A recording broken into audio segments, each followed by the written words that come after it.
Well, ladies and gentlemen, we're back for Hobby Nonsense episode 47. That's right. You may have skipped a few. Go back and listen to them if you think you did. This is where the game's made up and the points don't matter. Basketball? No, that's fair enough. No, dodgeball. You know what? These are all great guesses. Is it not dodgeball? It's not a. It's a game show called Whose Line Is It Anyway? Oh, Drew does that still come on? I think it actually does. Ray Solorio is back with us for another fun episode. For the first time. We're going to talk about a number of things today. We're going to talk about.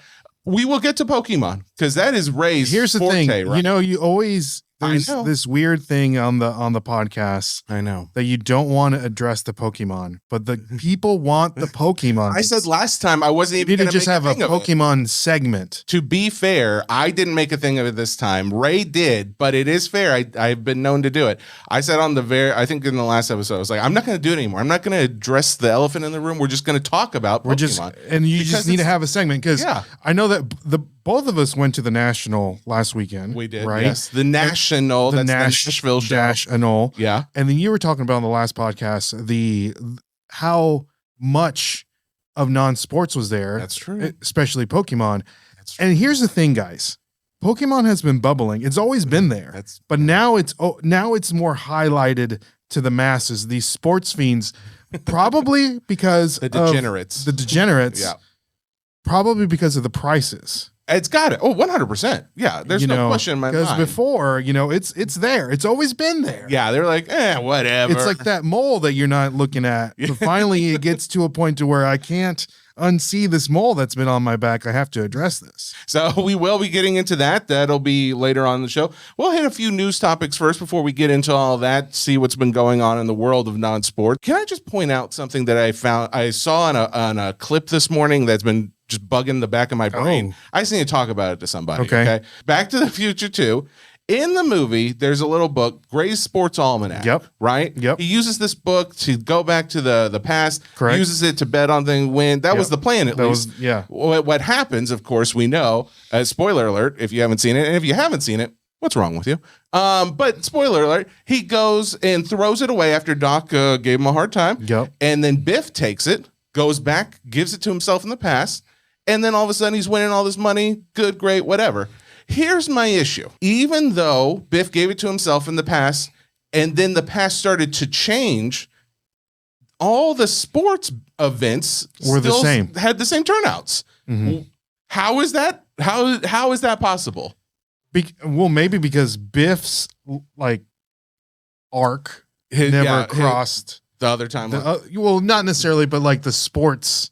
Okay, so you're saying no. The sports would have to have been affected by the rift. Not if he did it to where it was like anonymously. Yeah. Or anything like that. I see what you're saying. Think about this. I see what you're saying. Think about this. He had Biff Towers. Biff Towers. I always thought of it as Trump Towers. I wonder if I think that's what they alluded. Okay. That's probably why that was stuck in the back of my brain. They had Biff Towers in there.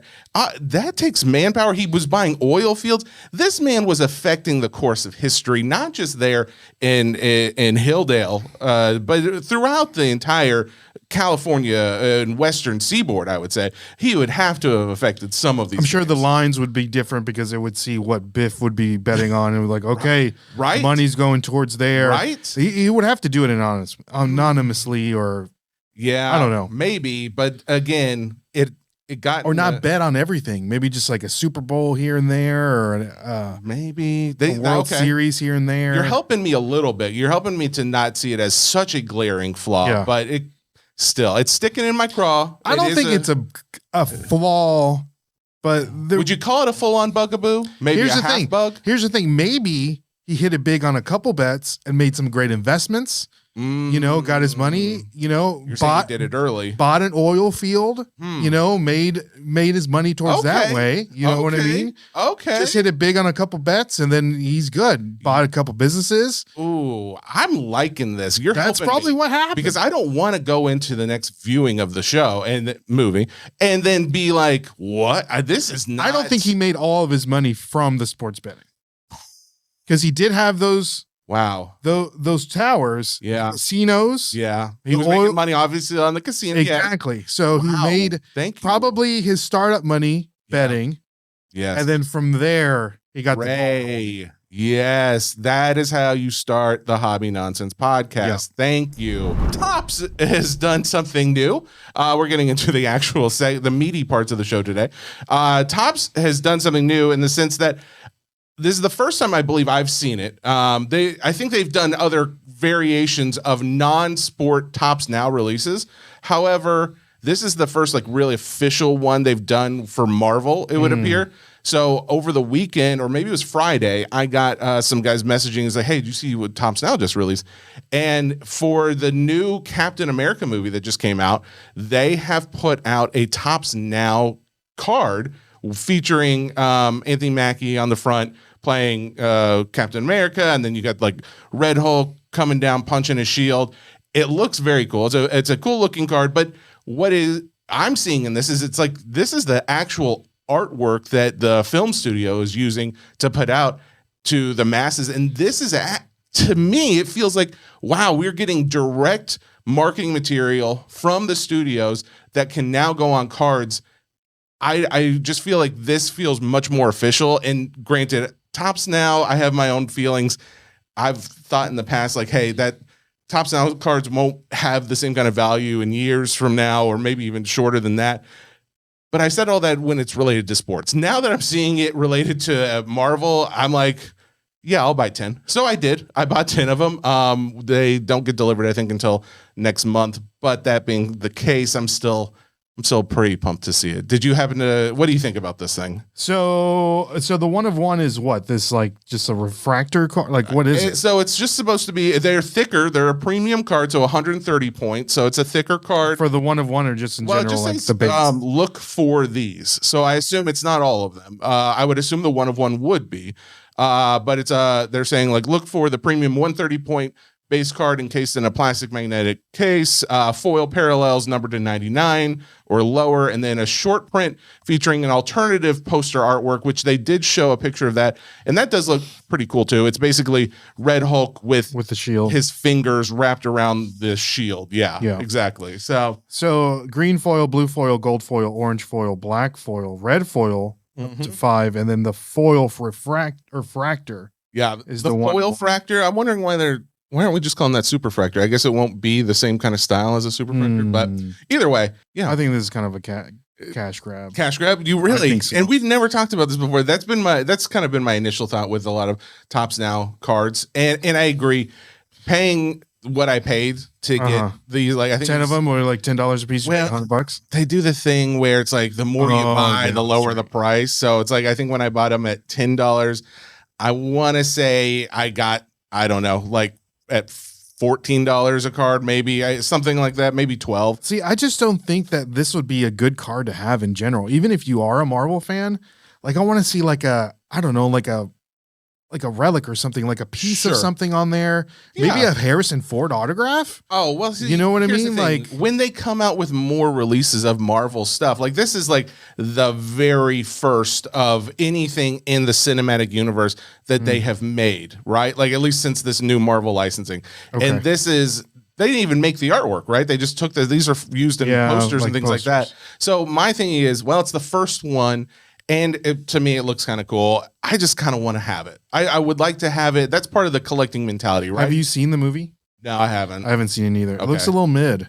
I agree. And that's what the reviews were kind of pointing to. Some people really like it. But again, I think Rotten Tomatoes is somewhere around 50 to 60%, somewhere in there. So, yeah, I don't know. I'm still going to see it, of course. But that being the case, the fact that they're doing this, you can bet your sweet bippy there's going to be more.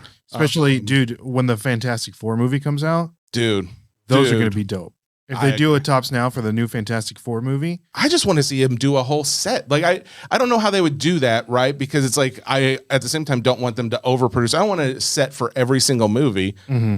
Or do I? Maybe that's where they're going to, where it's like, okay, now from this might be the first one. Yeah. It might be the most middest of the movies. That's true. But it is the first one. So like down the road when whatever the storyline is going to, then it's like, oh man, I need that one of one and I'm saying foil refractor from. Yeah. And that's the thing. It's like what I really want in all of this is to get like the one of one or some kind of parallel to really hold up some value. But at the end of the day, I thought to myself, well, I'll have one of these cards, one of the first times I ever did it, and I may not buy any more, but at least I'll have that one. And as we were talking, and I said, like, just came out of my mouth, I don't want them to produce cards for every movie. I don't know, because they only put out like maybe these days at least like 2, maybe 3 movies a year. And I know they've kind of like slowed down, but they're going to ramp that back up. So I don't, that's a toss up. That's going to be hard if I would want to see a set for every movie, because you start getting to the point where it's like, oh, I don't know. I don't know if I need every card from all of these movies, right? That's just me in general. Like, I know. Borderline collector / hoarder. Yeah, exactly. It's like I need them all. Well, but you're a Pokemon collector, and they've instilled that in you. We've established that you have to do it. It's not your choice. I've seen this happen already, and the non-sports cards nonsense Facebook group has been really cool with guys posting their hits in the non-sports card world, as well as historic cards and things like that. But I think earlier last year, someone made this post, and it was about cryptocurrency. Are you familiar at all with the company Cardsmiths? Cardsmiths? Yeah. So as a Pokemon guy, you may not be into this side of the hobby, but there is a company that puts out a collection of cards. Now, a lot of these cards are just showing like pictures of dollar bills, or they'll be like a picture of another currency and the symbol for that. And they're can you buy those numbered at in parallels. GameStop? You can. Yes, okay. Exactly. So a lot of people buy them at GameStop. Well, they did a version with, or they've done a release with cryptocurrency.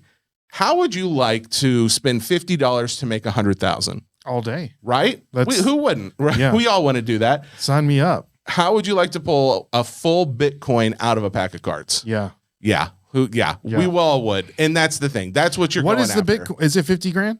What is it right now? It's right around 100. 100 grand. Yeah, it's right around. So you literally could spend someone just recently went to a GameStop, spent $50 on a pack, and because they have not always been that high, but as people have seen, they've pulled actual Bitcoins from this.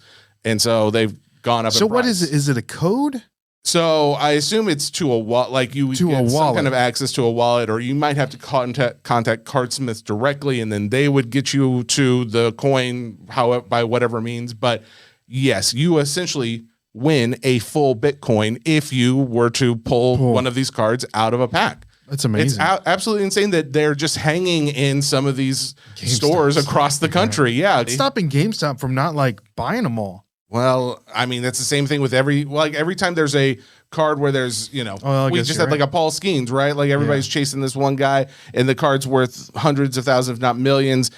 It could be there, but it also could not be, right? Like we don't know how many packs of these that Cardsmith made. This is like Series 4. They're getting ready to release like Series 5 later this year. So they're still pumping out coins. Yeah, it's not like they just put that coin out in the last few months. That was out, and granted, that was probably out. They probably put that out when the coin was somewhere around 60,000. I would guess somewhere around there. It could have been less than that, but I don't know how many they're going to put out there when the coin is at $100,000 right now. But yeah, it's something to think about. I like to have like the physical thing. Yeah, Well, I mean, technically, you're getting a card of a physical thing. Yeah, but, I mean, it is interesting that is one of the quickest turnarounds, I would guess, of getting your money for a card, right? Because it's like, if I could just transfer it from the coded wallet that's on this card to your bank account, to your other wallet, and then you transfer it to your bank. Yeah, it could be pretty fast to get that money turned around. But again,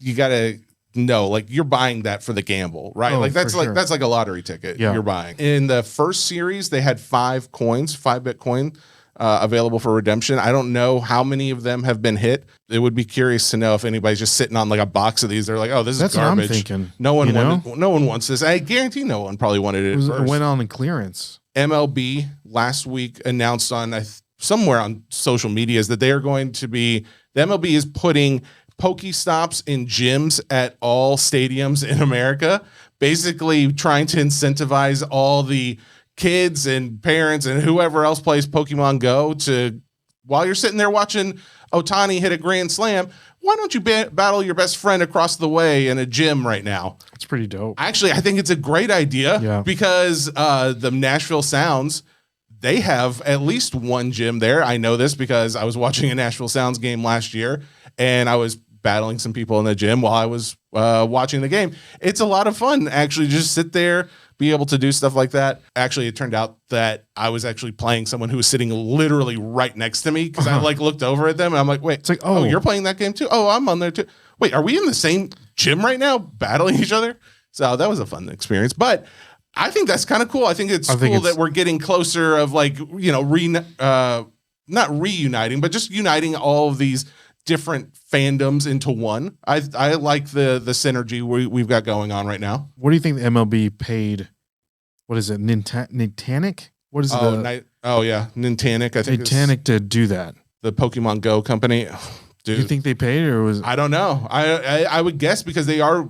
They did say they are club branded Poke Gyms and stops that they'll have at these places. So those places advertise. People pay to advertise in Pokemon Go at those. So I would guess it's more than $1 and less than $1 billion, but somewhere in between there for sure. They're making some kind I wonder of money. what that company is doing with all that data. They're definitely using that as a way to market to you. Like, oh, they went to this baseball game. Oh, you know what else? This person did this and he likes that. They've got all these baseball cards with this company. Hyperspace releases this week. Topps Star Wars Hyperspace comes out. It'll be cool. It'll be much more affordable than the last Star Wars release, and it'll have some autographs that I think guys were hoping the last product had. We already know just from some of the marketing materials, it'll have Harrison Ford in there as an auto. Let me see some of the autographs that are just sticking out to me. Benicio del Toro, Adam Driver. Let's see, Ben Mendelsohn, Amelia Clark, Daisy Ridley, Mark Hamill. But my boy Obi-Wan Kenobi here. The actor is Ewan McGregor, and he is also in there. Yeah. So all of the actors that we were hoping were going to have autos in the Galactic Antiquities that didn't, they are basically in this product, but they're sticker autos. So that was the whole thing with Antiquities. It was supposed to be on card, and that's why those were hard to get. But guess what? You'll have them here. It looks like they're coming out somewhere around $275 to $300, depending on where you buy it per box. We'll see. I'm excited. I get to break it on Wednesday. If you guys are looking to get in, Fanatics Live, that's where you can check me out. But other than that, it is just going to be a cool product for all the fans out there, for the hardcore fans, especially because they're focusing on like multiple planets. I think there's just 5 different planets that they focus on. Now that I know enough to be dangerous, I feel like I'm in the danger zone because now I'm spending money on things that look good. I have got an idea that it's got some value or collectability, but what I don't know is that guy trying to scam me? I want to know the Pokemon do's and don'ts. So today I would like to discuss some of the big red flags, some of the things, how to spot a fake, maybe what's the deal with people weighing all these packs. Can I actually use a metal detector on some of these? That's wild. That's a new thing that just recently came up. Okay, that is new. That's new. Always heard of weighing packs. So that's been around for a long time. That's been around. Even when you go to like a hobby store, you'll see heavy pack, light pack. Okay, so that's why I wanted to know, like, specifically, is weighing of Pokemon cards like a frowned upon thing? Because it doesn't seem like it, because they're openly selling, hey, this is a heavy pack, this is a light pack. How did we get to that point? Because I feel like in the sports card world, you see somebody out at like Target trying to weigh a box or a pack or something, and you're at least getting frowned upon. They're cousins to the CT scanning thing. Yeah, for sure. There's definitely relationships, right? So like heavy pack, let's talk about vintage. And we talked about vintage last time I was here. Yeah. The WotC era, which means the Wizards of the Coast. Look at you. I'm so good. I'm learning. Look at you. So if you're going up to somebody and you're like, okay, I want to buy a base set unlimited 1999 pack with the Charizard art on it. Okay. And I ask you, is it a light pack or is it a heavy pack? I would like to know if it's a light pack or a heavy pack, because the price difference is significant. So same thing as the CT scanning to where now they're doing to, you have a first edition Pokemon box, go ahead and scan it, make sure the stuff is in there. Okay. You know what I mean? Sure. Yep. So it's kind of like the same thing. It's not necessarily like frowned upon if you're looking to purchase something that is like vintage and you want to make sure that you're getting your money's worth. But it doesn't that take away from like the fact of like, oh, now I know if there's a heavy pack, that means what? Well, there's going to be a hollow. So it means there's going to be a hollow. Not is there a differentiation in weight between a reverse hollow and a hollow? Well, in the vintage, there was no reverse hollow. Oh, okay. So you're only getting the hollow. But there wasn't a flarts. There were no full arts. There were no flarts. there was no alternate arts. Yeah. It was just the hollow, right? So there was going to be a weight difference between the two. So there are going to be card packs that are light. And when we say light, we're just talking about like the weight. Yeah, but I mean like it's not a lot of weight, obviously. No, grams. Like very few grams, right? I got a great story to tell you. Okay. So when I first got into the hobby, right, all this hoopla of weighing packs, right? I'm like, okay, I want to try this. Yeah. I want to try weighing packs to experiment for myself if that was the case. At the time, that's when they did come out with reverse hollows and hollows, right? Okay. And at the time, what they do is they'll throw a code card in there with a different color, and that's supposed to like weigh up, like offset the weight. So, really? Yes. Oh, I didn't know that. For example, Evolving Skies. Okay. If you got like a white code card, that means there was a hit. If you got a green code card, there's no hit in the pack. Really? Yeah. And that because that means they're setting off weight to counterbalance. Yes. Really? Yeah. So they do that now, even today? Now they don't, because now you get 2 reverse hollows and a hollow no matter what. So all packs weigh the same, essentially? Essentially. Now there is some differences, and then, there's packs and, those hangers. So that's supposed to like off weigh certain things. So the Pokemon company is like trying to mitigate the whole weighing thing from retail, I guess. Correct. Yeah. There's still like chance involved. You can't really weigh the packs currently. Okay. But back in the day. Back in the vintage, the WotC era, you could weigh packs. Okay. So when I got back into the hobby, I heard all this weighing pack stuff, weighing all this hoopla. And I said, okay, I'm going to try this out, but I know I can't weigh current sets, but I knew that I could weigh those at the dollar stores, like the Dollar Tree and the Dollar Generals. Yeah. They have these 3 card packs that were $1. Wait, there's 3 cards in a pack? In a pack, and they were $1. Oh, okay. So that was like exclusive to the Dollar General and like Dollar Tree. Oh, really? So you would go in and there would be like a box full of packs. Yeah. And at the time it was like, I remember going in, it was like tag team, which now the tag team Pokemon cards have like skyrocketed. But anyways. Okay. So you could weigh those because there's no code card in those. And then you could see so I took it upon myself to do an experiment. Yeah.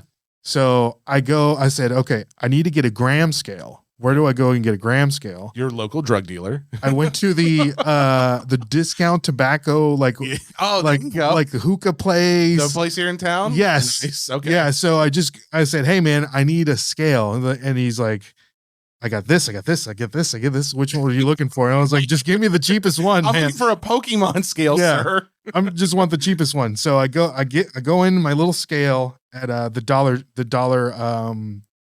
Tree. Dollar Tree, okay. So I grab the whole box. I literally grab the whole box and I go and off to like a random corner and I'm sitting there and like I'm weighing the packs. You're one of those guys. So I'm weighing the packs because I wanted to do that. And so as I'm doing this, I'm like, the whole thought process is I'm going to film a TikTok video. Oh. So I'm like, hey, my name is Ray. I'm here at the Dollar Tree. I want to see if I can weigh packs and see what the hits are. Right? Cool. No problem. Doing it for the gram is always an okay excuse. Exactly. Right? Well, for the talk, excuse me. Well, I'll tell you what happened. So I do it, I weigh through all of them and then, okay, these are the ones that are supposed to be heavy. And then I buy one that's supposed to be light. Okay. So I film myself opening up. Surely enough, a V. All the ones that are supposed to be heavy are getting the hits. Yeah. And, I'm leaving all the ones that are not hits back in the store. And so I open the one that's not supposed to be a hit, and surely enough, there's not a hit. And I'm like, okay, I tell the people, hey, this is, out of the 20 that I bought, the 21 that I bought, the one that I thought was light is light. Yeah. The 20 that I bought that were heavy are surely enough heavy. But that doesn't mean that they're like good cards. Sure. Does that make sense? Yeah, because you can get a heavy and it's still not like a V card chase, or like something, something that's not worth a lot of money. Sure. Right. So I filmed the TikTok. I posted it. It was probably, I don't know, like on a Sunday night or something stupid, right? I get up, dude, my comment section, oh no, my DMs, you got destroyed, didn't you? Scum of the earth. Look at you stealing from the little kids, like all this and that. Yeah. So that's what I knew that is super frowned upon in the community to do it. Okay. Have I done it ever since? No way. But I just wanted to know for myself if you could do it as an experiment to so many people. Yeah. And boy, man, they eat me alive. But that's what I don't get, right? So they ate you alive, and the court of public opinion says, no, we are not okay with this. But because everybody wants to know if they've been weighed. Yes. So it's like, why, if I'm a dealer, shouldn't I be like encouraged to sell these where I don't indicate that I've weighed them? Granted, if you're a dealer, you probably weighed them because you're trying to get as much money as you can. I just assume everyone's but that's like scam me. The new ones, again, the modern cards, you can't really weigh them. But these were the ones that you could weigh. Sure. Because there are literally three cards in a pack. And if one of them's heavy, of course, it's going to weigh more than the other ones. But that's what I'm saying though. Like, even though it's frowned upon, why are we still advertising them as weighed?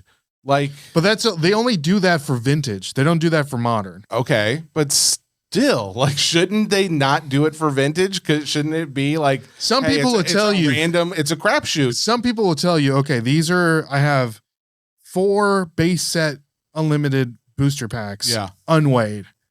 Are you really going to trust the person that says they're unweighed? You know what? Excellent point. I would rather them tell me, this is a light pack, this is a heavy pack. I'm willing to pay more for the heavy pack because I know that there is a potential to get something good in there. That's a good point. I don't want you to tell me they're not weighed and then you weighed them. I'm over here. You had 10 and you weighed them. Being super cynical, and I'm not just making the clear point that you've made is, if I am going to go and buy a pack, I'm going to assume they weighed them, even if there's no sticker on there. So wouldn't it be better if they just told me they weighed them? Yes. That's a fair point. Yes. I like just tell me, and I'm cool with that. Okay. Especially, here's the point. If I'm spending $10 a pack, I don't care. I'm spending hundreds, if not thousands of dollars on this pack. Please tell me they're weighed or not weighed. Okay. They're taking steps to make this not as easily done in today's packs.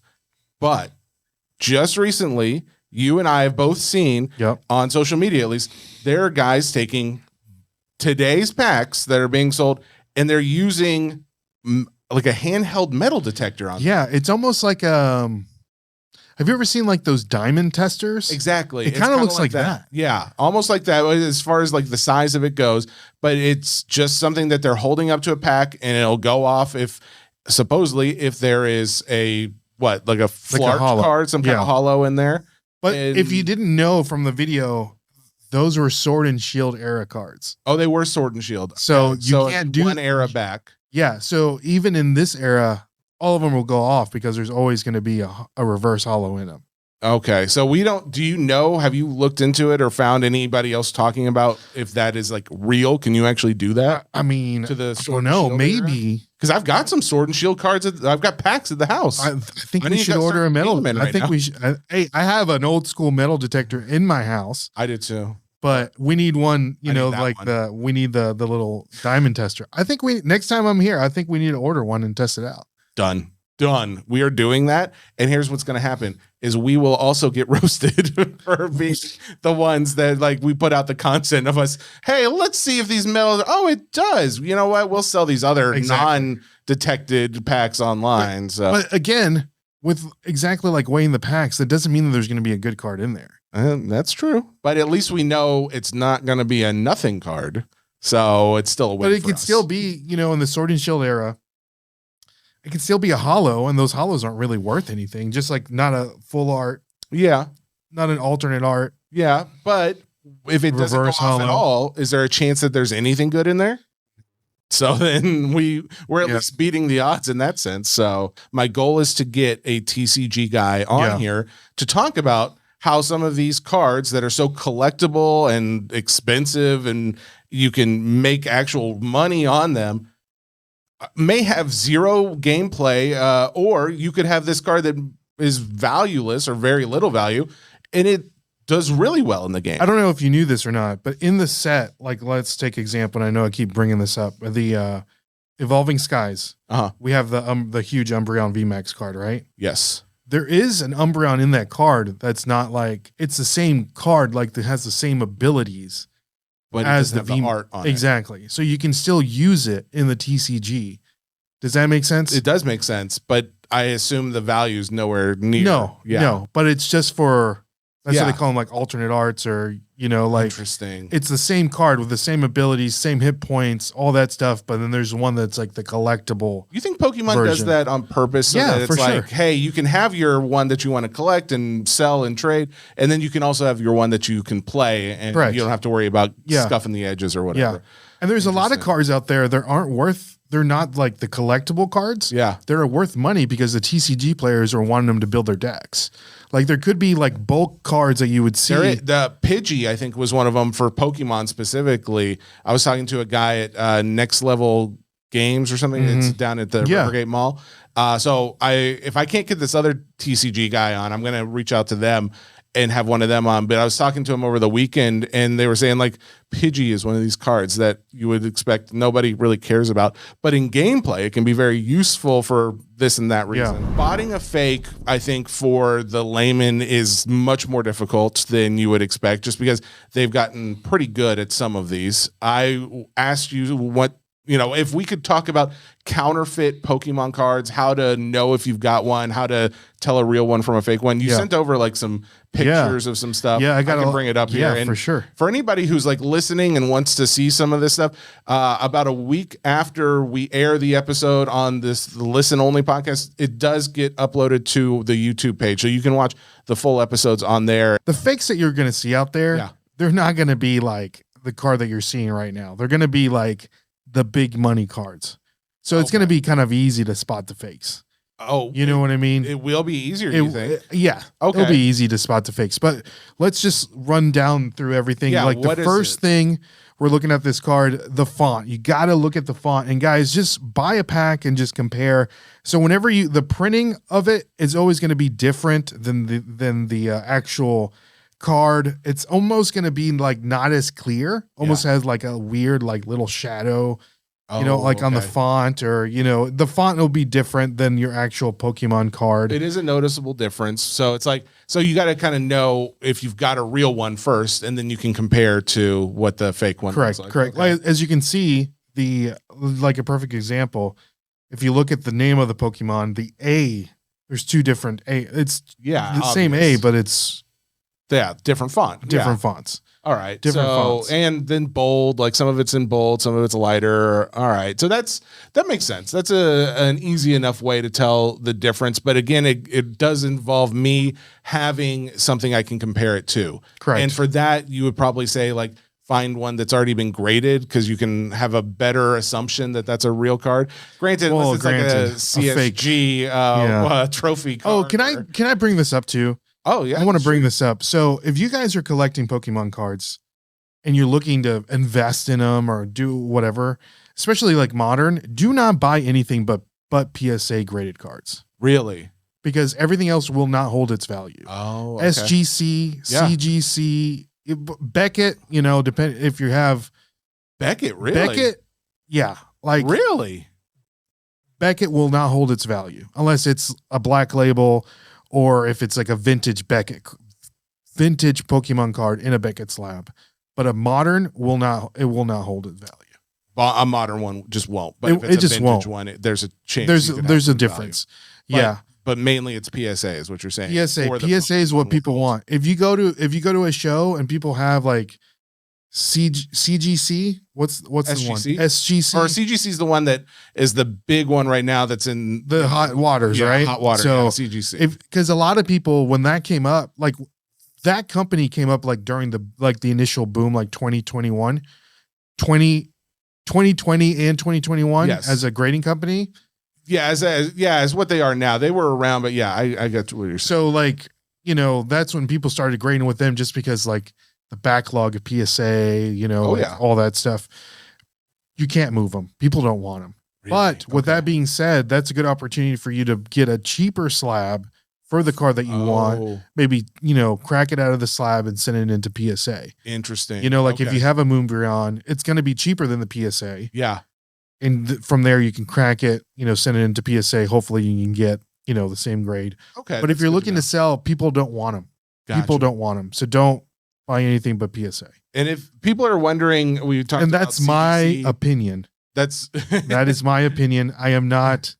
You're not being paid by any. Yes, that is my opinion. Fair enough. This is not financial advice. Hey, I'm not sponsored by anybody on this podcast, so you can say whatever you want. It's fine. Spelling mistakes, Jesse. I can't believe this was even on. Oh, so easy. That's like one of the number one things that you look for is spelling mistakes. Really? You would think like they go through all the effort to fake it. They would at least get the spelling. I mean, I'm sure they're just running it through like a Google Translator or something. And okay. Yeah. Like the sentences will probably be off and things like that.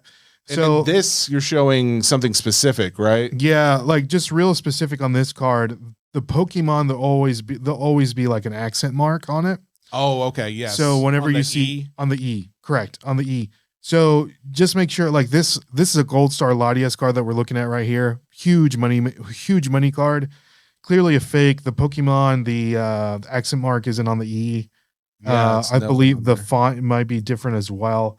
And so that's a dead giveaway. Giveaway right there. The number one thing that I always look at for a fake card. Okay. Yep. And on the back of the card, to the right of the top right of the Pokeball, there's like this white cloud, whatever. I don't even know what you would call it. A smear. A cloudy smear. Yeah. So on a fake card, for some reason, they can't get this right. Like, I don't know if it's like a printing issue. We can't even define it, so maybe that's why. It just looks like a blob, yes. Right? Okay. On a real card, there'll be like little breaks in the blob. The real one looks like a brush stroke. The fake one looks like a roller stroke. Is it always lighter like that? The printing colors look lighter. Yes. I didn't know if that was the printing is going to be different. You could tell. Gotcha. Okay. Like right off the bat, the printing will be different. They'll be light, like it won't be as defined as the real one. If you had it compared to, you would be able. And if I had some fake cards, I would have brought one. How do you get a fake card? You can just go to eBay and search fake cards. There's a boba store on Saunders Ferry that sells fake cards. No way. I might go in there and grab them. Do they know they're fake? Are they purposely selling them as fakes? I don't know. Oh. So you'll see a lot of these at like flea markets. Mm-hmm. You'll see, a booster box of Evolving Skies or Roaring Skies for like $40. This must be a deal, right? Yeah. It's always off. The coloration, it's like this. They like turn the saturation like way up. It on does the look fake off. On the fake boxes. And another dead giveaway on the real boxes, guys. You're going to see like the Pokemon Company does a good job at doing like these like the cellophane around it. Yeah. Like has like a stamp. Yes. Like a Pokemon stamp on it. And they're all in a certain order. And I don't know. Like the fake ones usually don't have that. They don't have any stamps? They don't have any stamps. So if you like a good fake will have some stamps. Oh, so there are ones that will fake it with the stamp, correct, the Pokemon stamp on there. But so first off, if you have a box that has cellophane wrapped and there's no stamp on there, don't buy it. Don't buy it at all. Okay. If it does have a stamp, that doesn't necessarily guarantee it's real, but you've got a better shot of it being real. Correct. The way that the cellophane feels. Like when you say that, like how like tight it is on the box, like if it's loose or something. It almost feels like a cellophane on a real box is like it feels lighter. Okay. And then on a fake box, it feels like a heavier cellophane. Oh, does that make sense? Yeah, absolutely. Yeah, so like almost like if they got it plastic. like a Sam's Club and like used cellophane, like wrapped it around the box or something. Okay. So I've seen this before, and this is not on the picture, but I've seen in fake boxes, the packs, and as you can see on the side of the packs, they're supposed to go from back to front. Yeah. On fake boxes, I've seen this too, that they'll go from left to right. What do you mean, like left? So like if you're looking at a box and it's like the front is facing you. Yeah.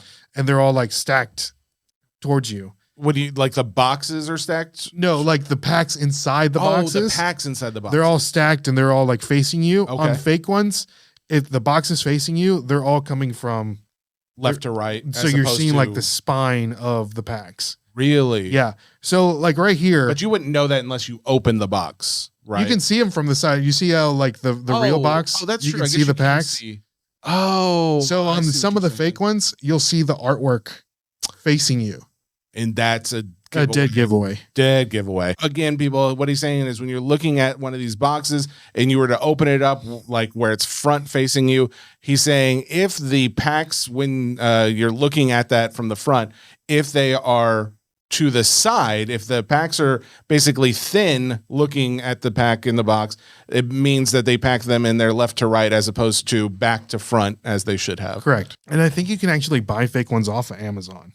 Specifically because people are probably trying to like sell fake ones. Or, I mean, I don't know. Maybe you just want your kid to have.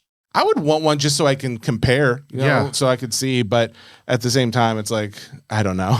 I would feel a little bad having one of those but it depends on how much you buy it for, right? That's fair. Like if they're charging $140, they're like, yeah, I'm definitely not going to buy this. Yeah. But if they're like, okay, this is a $20 box. Yeah. I know it's fake. And guys, come on. That's the number one thing. If it's too good to be true, it's too good to be true. If you're looking to buy an Evolving Skies for less than $1,000, yeah, it's fake. Yeah, it's not real. It's not real. Like, don't get it twisted, you know? Texture. We talked about this the first time that I didn't even really realize texture was a thing to know about. So what's the deal with texture on fakes? Texture, there is no texture. Period. Oh, there isn't texture. There is no texture on it. So it'll just be like a film of hollow on the card. Okay. And you even said too, like the texture isn't always the same. The texture kind of like in some cases will go along with the image, the art of the card. Yeah, correct. The art of the card. So in some cases you'll see like little raised ripples if there's like a puff of smoke or something coming out. Whereas in a fake card, you're really not getting any real raised. Correct. Okay. That's good to, I mean, that seems like a really easy. It's almost giveaway. like, you know, like on a $100 bill or something, and you look at like Benjamin Franklin's face, and there's like, like it makes like little the lines, the actually lines are raised slightly. Yes. Okay. It's kind of like that. So like, I've never held a $100 bill. I wouldn't know what that's like. He only holds thousands. Got him. So this is called the rip test. The rip test. And is it as simple as that sounds? That's it. You just have to rip it. You just have to rip the card. And so the card, if you literally take the card and you rip it, like let's say you have a pack, and in the pack there's like the Umbreon card. Yeah. Take the energy card and rip it. Okay. Oh yeah. Okay. Take a cheaper one in there and just rip it. When you rip it, if it has this black line, when you rip the card, yes, it's real. You want to see the black line. Yeah, so that's like part of like the ink or the printing process that they use. Okay. If it's fake, there's not going to be that black line. Is that true to like all Pokemon, like from early printings on till now? That I'm aware of. Okay. I want to make sure I say that before everyone roasts me in the comments. If you know differently, because please let us know. We know you will. Make sure you say something in the comments. We'll find out and edit that information. But that's really good to know. The only problem I have with that is, like you said earlier, if they are faking a card, it's probably going to be a expensive one. So it's like they could end up putting all real cards in there and then fake the good one. That's where you still run into the issue. Yeah. So then that's where you got to rely on the other methods that we've talked about here. Yeah. All right. Well, there's a lot of nuance, and we're not even talking about like fake slabs.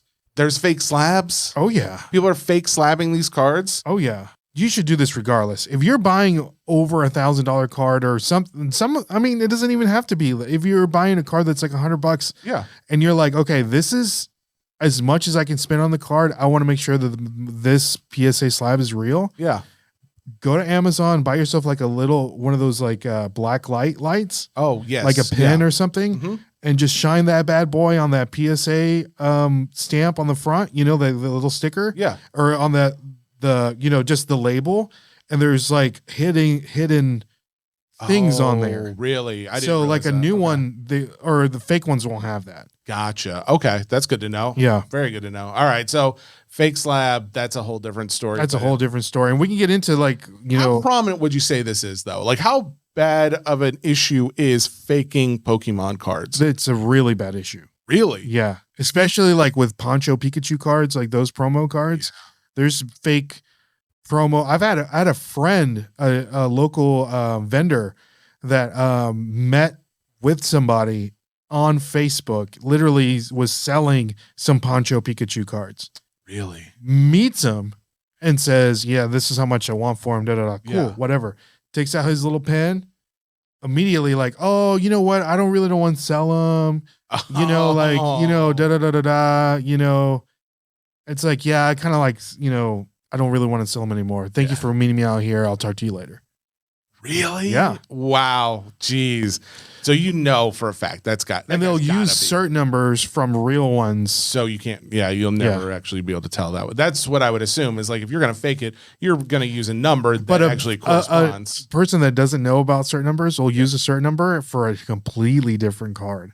And you'll look up the cert and you're like, oh, so that's an easy one. Batman card. What is this? So do your due diligence. Good. Yeah, do your due diligence. If you're looking at a card to purchase, look up that cert number, and if it's what it is, then all right. Have you ever gotten fake card that you're aware of? Like someone not that I'm aware of. That's a hard thing too. Like, it is a fear. I wouldn't say it's like if you go into Target or like a card shop that you trust, the odds of you getting a fake card won't be fake. None, right? Like you're not going to get it out of an actual pack that comes from the retail shop or from a card shop. However, if you're buying individual cards already ripped out of packs, and or I guess they can still be in packs, right? Because people will reseal these packs. I've heard one of the giveaways, if you got a pack and you're not sure if it's fake, is the like the crocodile seal on the top of it. So it should be flat. The seal on the top and bottom of a pack of Pokemon cards should be flat. If it's got a jagged edge, it means it's a fake. Yeah. And here's the thing, guys, for everyone that's like, you know, all the rippers and shippers out there, Jesse. Yeah, I've been because I do that too. I'll sell Pokemon cards on whatnot. Don't ever buy a pack of a booster box and the packs are like already out. Oh, say they're like, okay, we're gonna rip a booster box of this, and you don't see them opening up the booster box. Yeah, don't ever buy them. That's my personal opinion. Okay, good to know. Like, don't ever buy anything to where they actually don't rip any of the product that's in the containment, in the container, or however it comes. Yeah. Okay. Honestly, I feel like there's probably more, and we'll probably continue to find more, and we'll update as we find other things that you can be aware of for spotting fakes. But that was a good start in that. That's why, in Pokemon cards, you'll see blister packs, like check lane blisters, like in like the you when you go to Target and there's like the checkout lane, sometimes you'll see them in the little with the plastic on top of the packs. Oh yeah. Like they're in like capsulated in the. Yeah, just like something that's got an extra layer of protection. Yeah, like the blister pack. Those usually sell more down the road because they're more like protected and you can't really tamper with those. Oh. So like a 3-pack blister, like with a promo card, those usually do well down the road. The ones that are in the sleeves do well down the road. But anything that's like loose usually don't bring as much money because it can easily be tampered with. You talked about this to me separately about promo cards. Love promo cards. The thing with promo cards is the assumption is they may not have a ton of value in some cases just because you get a promo card in each, like, is it just an ETB? No, I know it's not. You can get just the definition of what is a Pokemon promo card.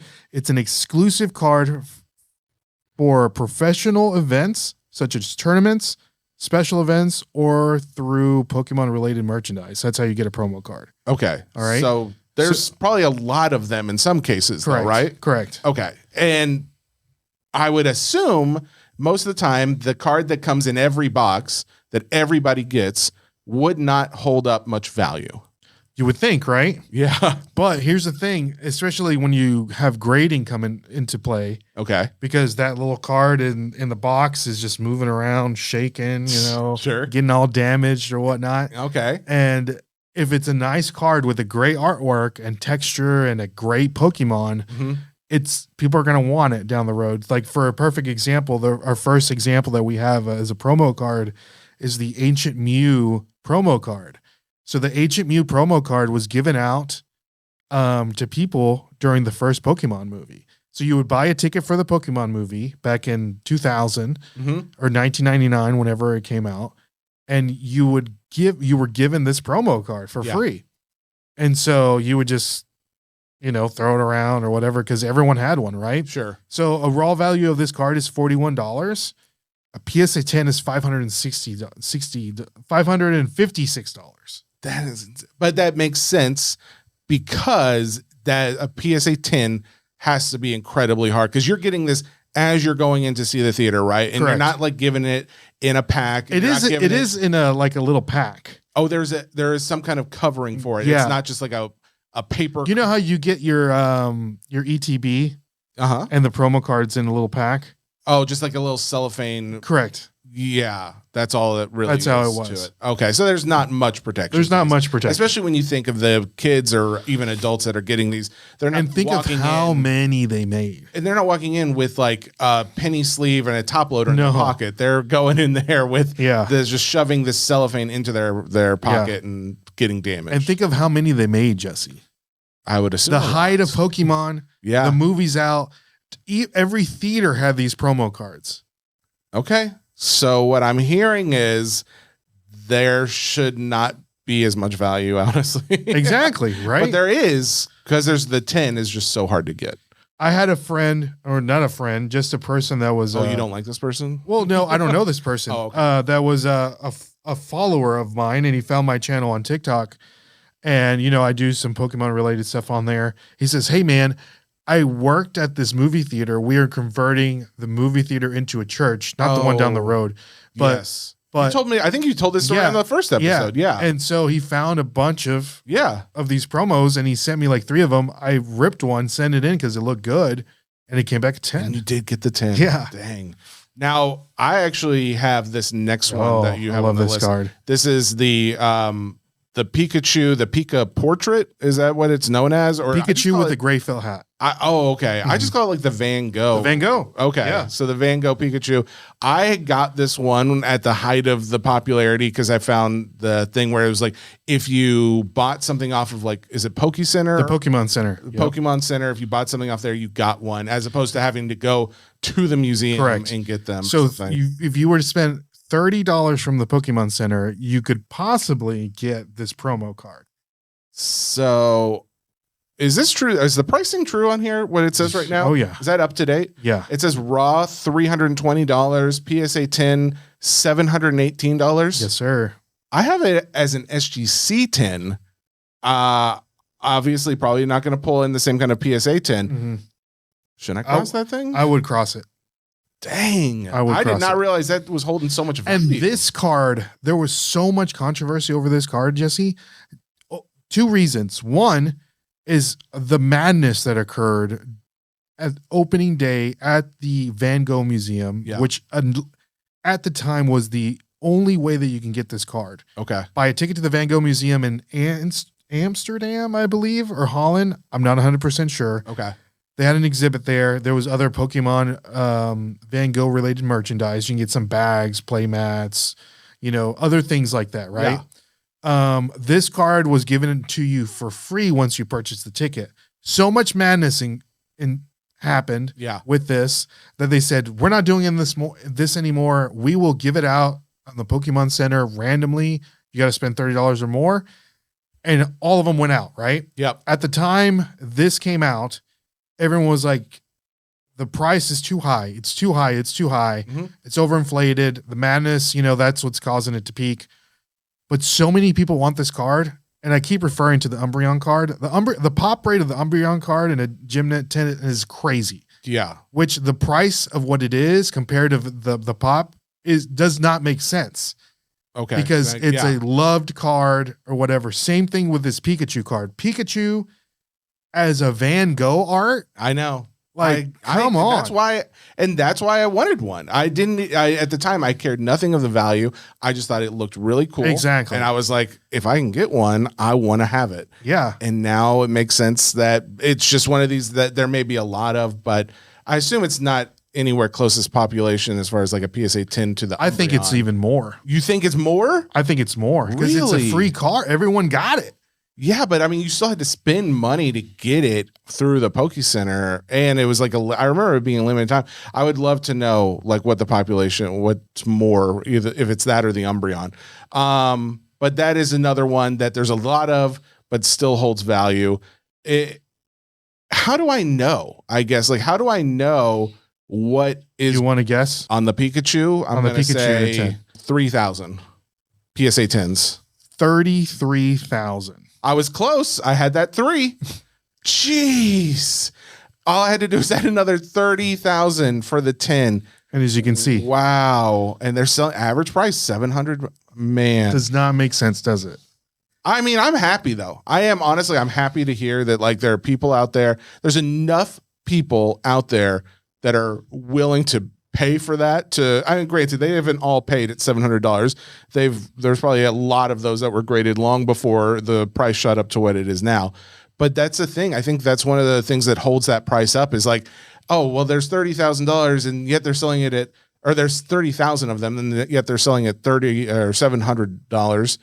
People would think, oh, no, it doesn't make sense. Doesn't make sense. But you think how many people are willing to sell them? There's probably a lot of people that don't want to sell it at all. It's rare that I see them at trade shows anymore because it's one of those cards that like vendors are willing to pay 90% for because they know it's like they'll get it in and get it out. 30,000 of them selling at $700 doesn't make sense, I think, in the sports card world because there are so many people that are willing to basically give up on that player pretty quickly. I think there's more of a connection in the non-sport, in the Pokemon world where it's like, I can't give up on Pikachu. I love that guy. I'd hold on to him no matter if he was putting up 100 points or 2 points a game. Granted, that doesn't really cross over, but still, you understand what I'm saying. There's more of a connection, a deeper connection to where even if the value goes up, it seems like there's probably more people that want to hold that card than sell it. And Correct. That's what's helping to drive the price up. And it was a free card. That's crazy. That's what's crazy. You want to guess the pop rate on the Umbreon card? Yeah, what is the 10? The Umbreon? I'm going to say, you thought it was more, so I'm going to say this one's 22,000. It's 15. 15,000. 15. So half of what the other one is. That's, I mean, okay, that actually makes me feel a little bit better, honestly. It makes me feel better knowing what we're dealing with in the world of that Umbreon card, because that one, that sells for more money, but there's also less of it than the other Pikachu. Okay. Yeah. And Umbreon, we call it Moonbreon, right? Moonbreon. Someone in the TikTok comments commented, because I was talking about the new EV evolutions in the Prismatic Evolutions box. Yeah.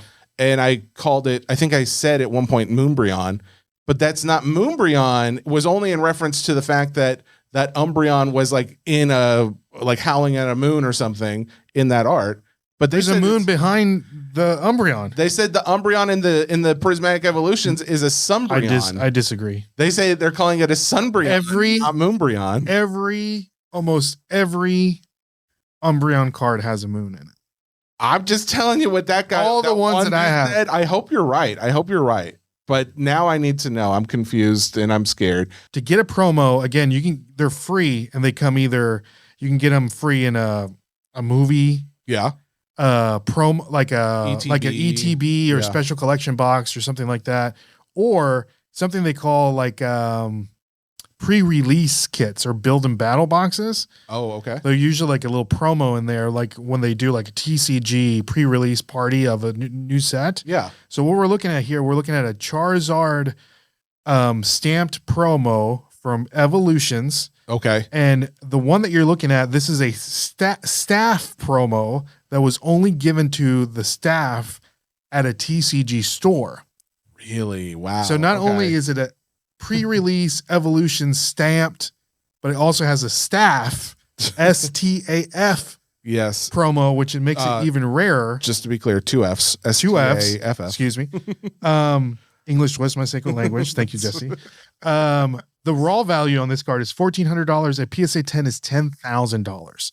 Just to compare that with the regular stamped evolution promo, Yeah, it is a raw value is $300, and it's still a pretty good card.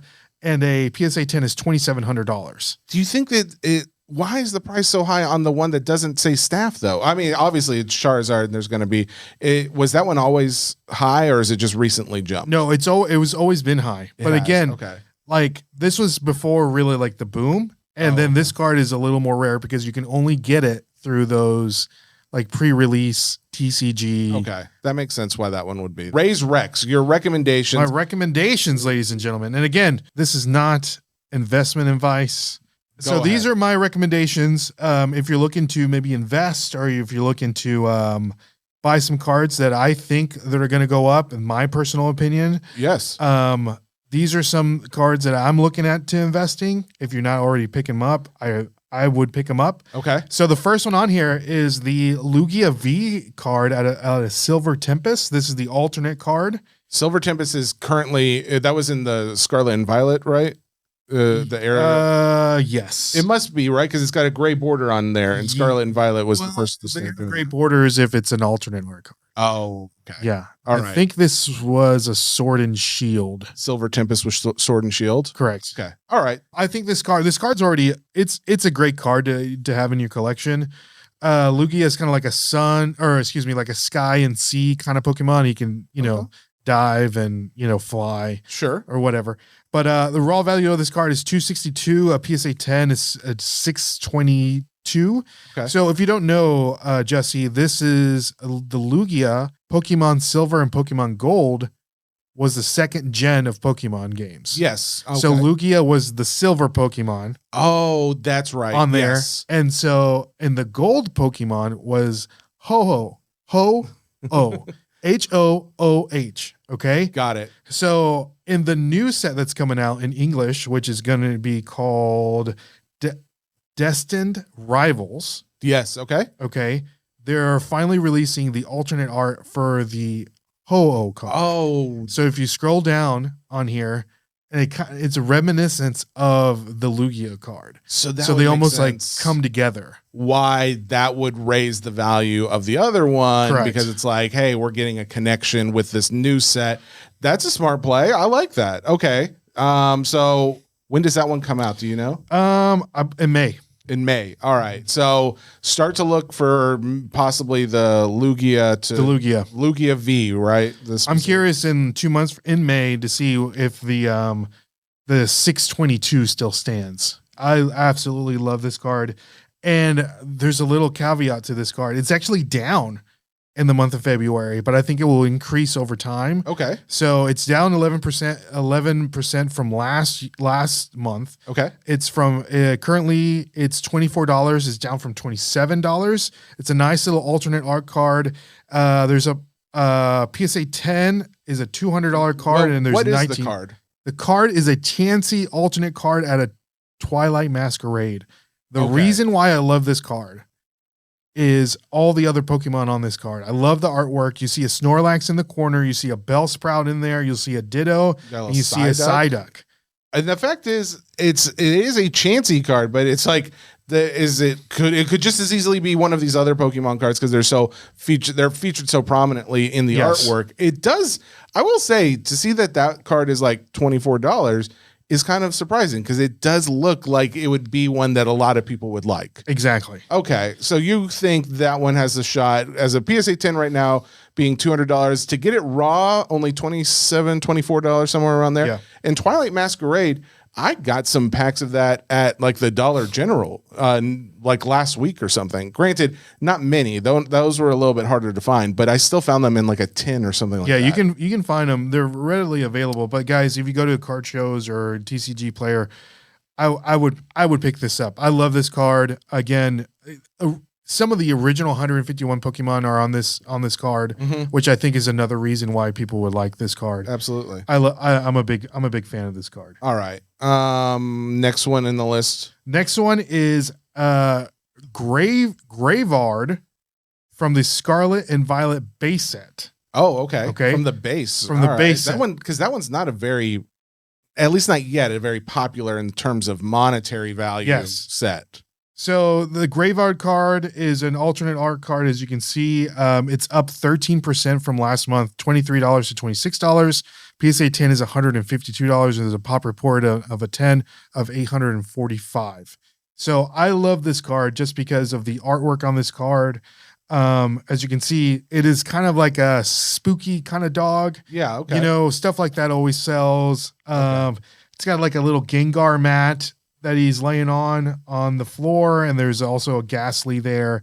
And I'm a really big fan of this artwork. There's also a Ditto and some other Pokemon toys that he's playing with. I think this card is, I love the artwork on this card. You can pick one up for $26. I think it's only going to go up from here. Okay. All right. What's our next one on the list? Next one on the list is an Execute card out of Surging Sparks. It's up 57% from January, from a $7 card to an $11 card. Okay, so still affordable. All these are affordable. This is our most affordable one so far. I like that. PSA 10. It's also it's 72 to 95. Okay. Pop of only 203, Jesse. Reasonably low. Yeah. So okay. So you're thinking, because again, artwork, it's an original 151. These are things that are going to help promote value of this. Anything else associated to that? I love the artwork. Again, Execute, one of the original 151. Okay. There's another counterpart to this card, the Alolan Executor. Yes, the big money one. Yeah, is on the same tennis court or basketball court that this is in, so you can see the shadow of the Executor. That's not a palm tree. That's Executor. Yes. I like how they did that. That's cool how they tied that in. All right. So I think this card, again, it's an amazing looking artwork. I think down the road it's going to be, I mean, they're not going to be, I don't think they're going to be thousands, but I think it'll be good investments down the road. Next one up, we have a Houndour from Obsidian Flames, up 133% from January. That's from crazy. a $6 card to a $14 card. PSA 10 is 109 from 109 to 150. A pop report of only 247 and a 10. Guys, Houndour is a pretty, I mean, my daughter actually at one time, Houndour, I think, was her favorite. I think she's changed over to Ninetales. Okay. Ninetales. Yeah, big Ninetales girl.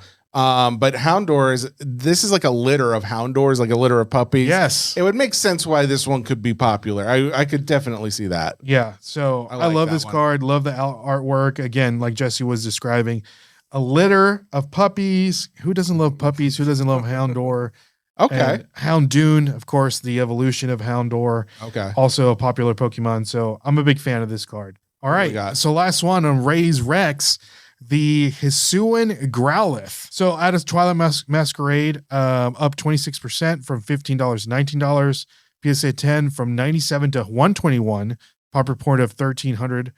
I love this card because it's part of another card. Oh, okay. Another tie-in. Another tie-in. So if you scroll down, the Perrin, the trainer card, is that the Growlithe is looking up on her. So that's actually like the view from Growlithe looking at the Perrin trainer. Yes. And so the Perrin is looking down, and as you can see on the camera is the Growlithe. Oh, wow. In the lens of the camera. I love how they've taken so much attention to detail and some. Yeah. So if you want to put them in the binder, and if you have both cards, you have the trainer card, and like flip over the Growlithe. Yeah. It would be great to have it. And Growlithe is one of the, a beloved Pokemon. And now is Perrin a valuable card as is, or no? I don't know. I haven't looked at you would think if one's going to go up, it would almost be tied in. Exactly. The Perrin is more than, I think it's $100 and something card. Oh, okay. Yeah. But the Growlithe is easier to pull because it's a Growlithe, because it goes with the other card. I think it's going to go up in value. So those are my. There's your episode. Hobby Nonsense is Pokemon centric in this episode, but I think it was really, really cool information, especially going into the details of how to spot fakes is something that I know guys are going to run into this issue. I want to at least give them as much, ammunition to battle against the fakers out there as they could use. But this has been very helpful. The degenerates.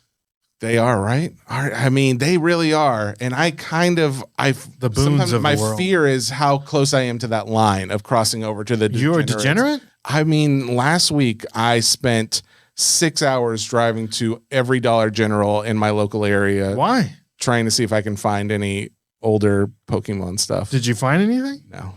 But that's the problem. My buddy out in Crossville, he's like, there's Dollar Generals everywhere.